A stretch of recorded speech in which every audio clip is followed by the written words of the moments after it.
حضرت عبداللہ ابن عمر رضی اللہ تعالیٰ عنہ صحابہ میں سے بڑے صالح آدمی ہیں، نیک آدمی ہیں، حضرت عمر کے صاحبزادے ہیں، اور اللہ کے حبیب علیہ السلام نے فرمایا یہ بڑے نیک ہیں۔ تو سیدنا عبداللہ ابن عمر رضی اللہ تعالیٰ عنہ کے ایک صاحبزادے بیمار تھے۔ یہ جو بچے بیمار ہوں یا کسی تکلیف میں ہوں تو یہ ماں باپ کو بڑا بے چین کر دیتے ہیں۔ اپنی بھوک بھی بندہ سہ لیتا ہے، اپنی بیماری اور تکلیف بھی سہ لیتا ہے، لیکن اگر اولاد کسی آزمائش کا شکار ہو جائے، پریشانی کا شکار ہو جائے تو انسان بڑی تکلیف میں آ جاتا ہے۔ حضرت عبداللہ ابن عمر رضی اللہ تعالیٰ عنہ بڑے پریشان تھے اپنے بیٹے کو لے کر، اور جو ان کے قریبی لوگ تھے وہ محسوس کرتے تھے کہ شدید ذہنی اضطراب میں مبتلا ہیں سیدنا عبداللہ ابن عمر۔ اللہ کا فیصلہ کرم آیا اور ان کے صاحبزادے کا وصال ہو گیا۔ جب ان کے صاحبزادے وصال کر گئے نا تو ظاہر ہے کہ بیماری سے بڑا غم تو صاحبزادے کا انتقال کر جانا ہے۔ تو جنازے کے لیے جو لوگ آئے اور اس کے بعد جو تعزیت کے لیے لوگ آئے وہ کہتے ہیں ہم نے جناب عبداللہ ابن عمر کو بڑا مطمئن دیکھا۔ ہم نے دیکھا کہ بیٹے کے انتقال کے بعد ان کی طبیعت میں ایک ٹھہراؤ آ گیا، اور وہاں جانے والوں کو بڑے اطمینان سے، بڑی محبت سے ملتے، ان کا انداز بڑا منفرد ہو گیا۔ ایک صاحب نے پوچھ ہی لیا کہ جناب آپ پہلے بڑے بے چین تھے، اب آپ کی طبیعت میں بڑا ٹھہراؤ آ گیا، وجہ کیا ہے؟ تو حضرت عبداللہ ابن عمر فرمانے لگے جب تک وہ بیمار تھا میری ذمہ داری تھا اور میں بے چین تھا۔ فرمایا اب میرے رب کا فیصلہ کرم آ گیا ہے اور وہ میرے رب کے حضور حاضر ہو گیا ہے۔ گویا آپ جس بارگاہ میں گیا ہے وہاں رحمت ہی رحمت ملے گی، وہاں کرم ہی کرم ملے گا۔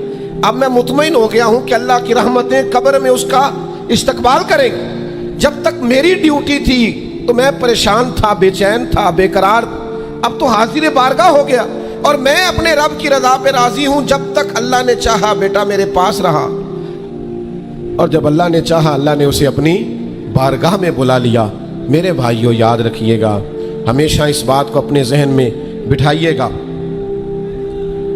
کہ زندگی کے اندر کبھی بھی اللہ کے فیصلوں پر شکوہ کرنا اور اللہ کے فیصلوں پر اظہار ناراضگی کرنا معاذ اللہ، اس سے اپنے دامن کو ہمیشہ بچا کے رکھیں اور پناہ میں رکھیں اپنے دامن کو کہ کبھی بھی انسان اس طرح کا نہ ہو جائے۔ یہ حدیث دیکھیے امام غزالی نے لکھی ہے، نبی پاک صلی اللہ تعالیٰ علیہ وسلم کے پاس نا صحابہ کی ایک جماعت آئی۔ انہوں نے عرض کی یا رسول اللہ صلی اللہ علیہ وسلم ہم ایماندار ہیں۔ تو حضور نے فرمایا تمہارے ایمان کی نشانی کیا ہے؟ تم صاحب ایمان ہو تو دلیل کیا ہے؟ انہوں نے عرض کی یا رسول اللہ، یہ ذرا دلیل سننا۔ عرض کرنے لگے یا رسول اللہ مصیبت آئے تو صبر کرتے ہیں، نعمت ملے تو شکر کرتے ہیں، اور یا رسول اللہ رب جو فیصلے کر دے ہم اس پر راضی رہتے ہیں۔ حضور فرمانے لگے کعبے کے رب کی قسم تو واقعی ایماندار لوگ ہو۔ اگر تم اللہ کے فیصلوں پہ راضی ہو، اگر تم نعمتوں پہ شاکر ہو، مصائب پر صابر ہو، تو تم واقعی مومن ہو۔ تو یہ یاد رکھیں اچھی طریقے سے کہ ہمیشہ اپنے آپ کو اپنے رب کے فیصلوں پہ راضی رکھیں، ہمیشہ کوشش کریں کہ مقدر سے شکوہ نہ کریں، تقدیر سے شکایت نہ کریں۔ جو ہمیں نہیں ملا اس کے بارے میں اپنی طبیعت کے اندر تڑپ اور طلب نہ پیدا کریں، بس جو فیصلہ رب نے کر دیا اس فیصلے پر ہمیشہ راضی رہیں۔ یہ کر کے دیکھیں۔ حضرت انس بن مالک رضی اللہ تعالیٰ عنہ فرماتے ہیں کہ پوری جماعت جنت میں جائے گی لوگوں کی، فرشتے ان سے پوچھیں گے کہ میاں حساب دے آئے ہو؟ تو وہ کہیں گے ہمیں تو کسی نے حساب پوچھا ہی نہیں۔ ان سے پوچھا جائے گا پل صراط دیکھی ہے؟ کہیں گے نہیں ہم نے تو نہیں دیکھی۔ ان سے پوچھا جائے گا کہ میزان عمل؟ تو انہوں نے کہا نہیں بالکل نہیں۔ تو کہا اچھا تم بڑے خاص لوگ ہو، دنیا میں کرتے کیا رہے ہو؟ تو کہیں گے کرتے کچھ بھی نہیں تھے، رب کے فیصلوں پہ راضی رہتے تھے۔